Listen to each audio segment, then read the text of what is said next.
Hello everyone. और यार आज ये मेरी दूसरी वीडियो है और आज डेट है 10 अक्टूबर डेट हो गया और अभी बज रहे हैं 3:30 रात के 3:30 बज रहे हैं। तुम कह रहे हो ये क्या समय रिकॉर्ड करने का, पर मेरी नींद खुल गई थी और दिमाग में काफ़ी सारे सवाल क्वेश्चंस चलते ही रहते हैं, तो सोचा ये बेहतर समय होगा ये वीडियो बनाने का, क्योंकि कुछ भी स्क्रिप्टेड नहीं होगा। मैंने कुछ लिख के नहीं रखा या फिर ना ही मैंने कुछ पॉइंट्स अपने पास रखे हैं कि मैं इन चीज़ों पर बात करूँगा।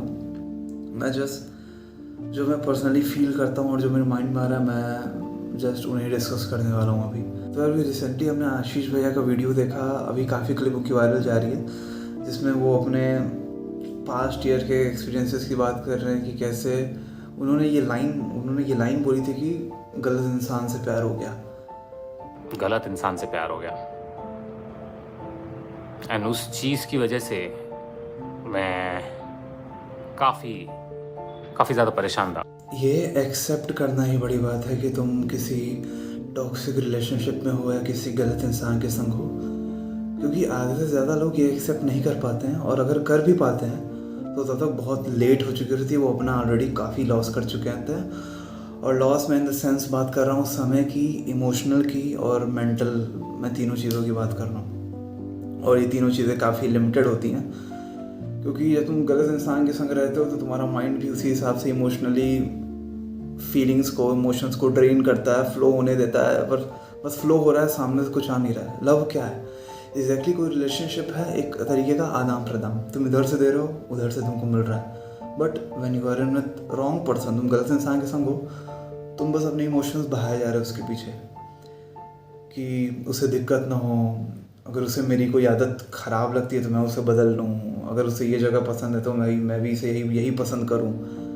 And eventually you lose your self, you lose your identity, और ये एट द एंड जाके मेंटल इलनेस का कारण बनती है कि फिर तुम मेंटली भी काफ़ी परेशान होते हो। फिर वो कन्वर्ट हो जाती है तुम्हारे हेल्थ इश्यूज़ में, तुम्हें हेल्थ इश्यूज़ आने लगते हैं, क्योंकि फिर तुम्हें खुद पे गिल्ट टाइप फील होने लगता है ना कि यार मतलब क्या कर लिया मैंने खुद के साथ। तो यार मैं तुम्हें ये बता दूँ कि acceptance is the main game. जिस दिन तुमने ये एक्सेप्ट कर लिया अपने सच्चे दिल से, अपने दिमाग से कि yes he she is not right person for me, और वो नहीं है सही इंसान तुम्हारे लिए। मैं तुम्हें रीज़न बताता हूँ कि क्यों तुम एक्सेप्ट नहीं कर पाते हो अपने माइंड से कि यार ये इंसान मेरे लिए गलत है, ये इंसान मेरे लिए सही है। होता क्या है ना कि जब हम शुरू में रिलेशनशिप में होते हो उस इंसान के संग, तो चीज़ें अच्छी चल रही होती हैं, तुम्हें लगता है कि हाँ यार सब बढ़िया चल रहा है, मैं भी खुश हूँ, वो भी खुश है, बट सम हाउ ही और she loose interest in you, और तुम्हें ये चीज़ पर बिलीव ही नहीं होता है, क्योंकि तुम इस पे रहते हो कि यार मेरा वाला बंदा अलग है, मेरी बंदी अलग है। और ये सही बताऊँ तो यार ये काफ़ी ऐसी टाइप की फीलिंग है कि मतलब ये सबके संग हो चुका है ना, मतलब ये सबके संग हो चुका है।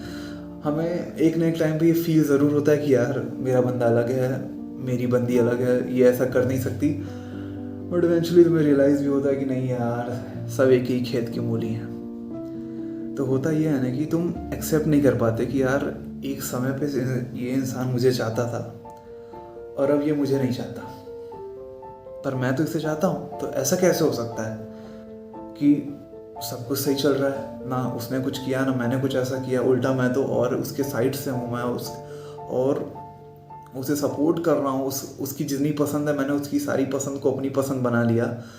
उसे जहाँ घूमना पसंद है मैंने उस सारी लोकेशंस को अपनी फेवरेट लोकेशन बना लिया। लेकिन दिक्कत आखिर हुई कहाँ कि she loose interest in you, और इसी को हम एक्सेप्ट नहीं कर पाते हैं। और जब हम एक्सेप्ट नहीं कर पाते हैं तो हम अपना इमोशनल फ्लो ऑन रखते हैं। कोई भी रिलेशनशिप क्या होता है? आदान प्रदान। उधर से तुम्हें मिल रहा है, इधर से तुम भेज रहे हो, चीज़ें क्रॉस हो रही हैं, बैलेंस आउट हो रही हैं, बट सामने से कोई रिस्पॉन्स नहीं है, बट तुम फिर भी लगे हुए हो, कहाँ हो, क्या कर रही हो, मैसेज क्यों नहीं करती, कुछ हुआ है क्या। तुम इमोशनली उसके लिए कुछ ज़्यादा ही फिर अवेलेबल होने लगते हो कि यार क्या मैंने कुछ गलत कर दिया, या फिर मैं उसकी कुछ एक्सपेक्टेशंस होंगी मुझसे, मैं वो मीट नहीं कर पाया, तो यार शायद इसमें मेरी गलती है। फिर तुम खुद की गलती देना शुरू कर देते हो। ये तुम्हारा होता है इमोशनल ड्रेन, फिर यही कन्वर्ट होता है तुम्हारा मेंटल इलनेस में, फिर वही मेंटल इलनेस तुम्हारी कन्वर्ट होती है हेल्थ इश्यूज़ में। और एट द एंड तुम हेल्थ इश्यू से परेशान होते हो और ये वक्त लंबा होता है। यकीन मानो, अगर तुम्हारे संग ऐसा फेज़ नहीं आया है कि तुम्हें मूव ऑन करने की ज़रूरत पड़ी है किसी से, तो तुम काफ़ी लकी हो, क्योंकि जो फेज़ होता है ये वाला, it's such a long fucking phase. मतलब इंसान का मन नहीं लगता किसी चीज़ में, वो पूरा दिन ऐसे ही बिता देता है, किसी काम में मन नहीं लगता, and eventually you lose interest in all the things. तुम उस हर चीज़ में इंटरेस्ट लूज़ कर देते हो जो तुम्हें एक समय में बहुत पसंद होती थी, जिनके बारे में तुम उससे बातें किया करते थे, पर अब वो नहीं है, तो तुम अपनी हर पसंदीदा चीज़ को लूज़ करते चले जाते हो, तुम खुद की नज़रों में गिरते चले जाते हो। तो यार, इन सब प्रॉब्लम का मेन सोल्यूशन या फिर मैं उपाय बताऊं तो यही है, एक्सेप्टेंस इज़ द की। जिस दिन तुम्हें ये एक्सेप्ट हो गया कि यार मेरा इसके संग नहीं बन रहा है, इसकी लाइन अलग है, मेरा बात अलग है, हम आपस में नहीं हो पा रहे हैं, ठीक है, भले ही उसका इंटरेस्ट लूज हो गया, तुम्हें ये समझना पड़ेगा कि ऐसा होता है, सामने वाला बंदा इंटरेस्ट लूज कर सकता है तुम्हें ये समझना पड़ेगा। पर यही है कि 90% लोग शायद ये समझ नहीं पाते, और मेरे संग भी ये हुआ। मुझे ये चीज़ समझने में, ना सही बताऊँ, मुझे 4 साल लग गए। तुम यकीन कर सकते हो कि ये बेसिक सी चीज़ समझने के लिए कि यार एक्सेप्टेंस इज़ द की, मुझे 4 साल लग गए ये समझने के लिए कि हाँ, ऐसा भी हो सकता है कि सामने वाला बंदा इंटरेस्ट लूज कर जाए तुम में, और फिर तुम इसकी वजह से काफ़ी परेशान होते हो, तुम ध्यान नहीं देते अपने वर्क में, अपने कॉलेज में, अपने काम में, एंड इवेंचुअली तुम लाइफ में डिस्ट्रैक्ट हो जाते हो, और फिर तुम तलाश करते हो किसी और बंदे की। ये तो एक और मेंटल ट्रॉमा होता है तुम्हारे लिए। तुम्हें पता है कि एक बार ऐसा हो चुका है, and now you are lonely, but you still find someone. तुम सोचते हो कि यार, तुम इंस्टा चलाते हो, तुम स्नैपचैट चलाते हो, तुम ओमेगल पे जाते हो, सिर्फ ये सोचिए कि यार शायद कोई मिल जाए, शायद वो इंसान मिल जाए जो मेरे लिए सही हो, एंड इवेंचुअली तुम खुद को और मेंटल ट्रॉमा कर रहे हो, तुम खुद को और परेशान कर रहे हो, अपनी हेल्थ के संग कॉम्प्रोमाइज़ कर रहे हो, और खुद से प्यार तो तुम बिल्कुल भी नहीं कर रहे हो, क्योंकि self love is much more important then getting love from outside. क्योंकि बाहरी दुनिया से प्यार तुम्हें बताएं बहुत कम मिलेगा, बस तुम्हारे माँ बाप और गिनती के 3-4 दोस्त यही तुम्हें प्यार दे सकते हैं। बाकी किसी से एक्सपेक्ट करने लायक नहीं है कि ही और शी विल लव यू। हाँ, वो कुछ लोग होते हैं, कुछ लोग को मिल जाता है, तो यार वो लकी लोग होते हैं, और एक्सेप्शनल केस तो यार हर चीज़ में होता है। केमिस्ट्री तुम नहीं पढ़ी, केमिस्ट्री मैंने नहीं पढ़ी है, एक्सेप्शन तो हर चीज़ में होता है। तो यही है यार कि कोई भी प्रॉब्लम हो लाइफ में, कुछ भी हो, एक्सेप्टेंस इज़ द की। तुम एग्ज़ाम में अच्छा नहीं कर पा रहे, तुम कॉलेज में अच्छा नहीं कर पा रहे, तुम किसी एम को अचीव नहीं कर पा रहे, या तुम्हारा रिलेशनशिप अच्छा नहीं चल रहा है, तो एक्सेप्ट करो उस चीज़ को कि हाँ यार, अच्छा नहीं चल रहा है। अगर मेरा कॉलेज अच्छा नहीं चल रहा है तो यार कुछ कमी मेरे अंदर है, मैं उसे सही करूँगा।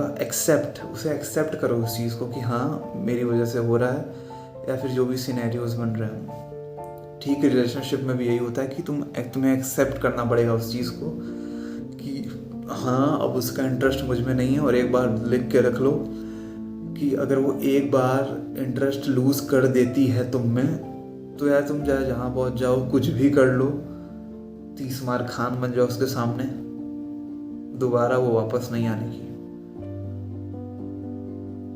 उसने खुद ही अंदर से कर लिया कि वो वापस नहीं आने की, तो कोई फायदा नहीं है उस चीज़ में रहने का। तुम भी मूव ऑन करो। लाइफ बहुत बड़ी चीज़ है, बेहतर चीज़ है, उसके लिए काम करो और एंजॉय करो।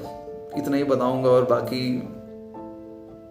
व्यूज़ का तो पता नहीं, क्योंकि अभी तो व्यूज़ कुछ आ नहीं रहे हैं। अभी एक वीडियो डाला है मेंटल्स के ऊपर, क्या नाम था, मेंटल हेल्थ के ऊपर, मेंस मेंटल हेल्थ के ऊपर वीडियो डाली थी। उसका भी कुछ खास क्या कोई रिस्पॉन्स ही नहीं मिला। तो फिर इस वीडियो का भी मुझे पता नहीं, पर यही है कि होप को ज़िंदा रखो। होप है तो सब कुछ है।